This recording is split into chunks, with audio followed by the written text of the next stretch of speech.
2022 yılının 13 martı Birdem Тауыш беру күні bu күнні Татарстан Республикасында шул исәптән Мөслим районының Мөслим авыл җирлегендә дә авыл җирлегенең вәкиллекле органына депутатлар сайлау узачак. Мөслим районында сайлаулар Мөслим авыл җирлегендә беренче санлы бакча сайлау округы буенча үтә һәм бер депутат сайлана.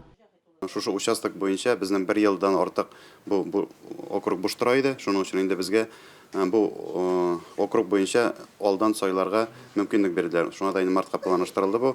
Инде безнең булай караганда тагын 5-6 участокта әле вакант урыннар бар, депутатларыбыз китте яки башка урыннарга күчеп киттеләр.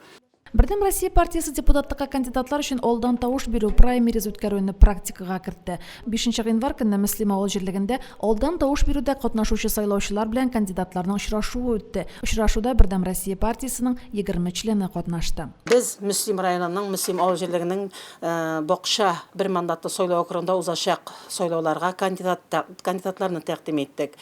Кандидатларны тәкъдим итүнең төп мөһим өлеше шунда без аларны яшерен тавыш бирү юлы белән сайлыйбыз. Һәм әлеге очрашуда, әлеге сайлауларда бары тик партия члены булган кешеләр генә катнаша ала.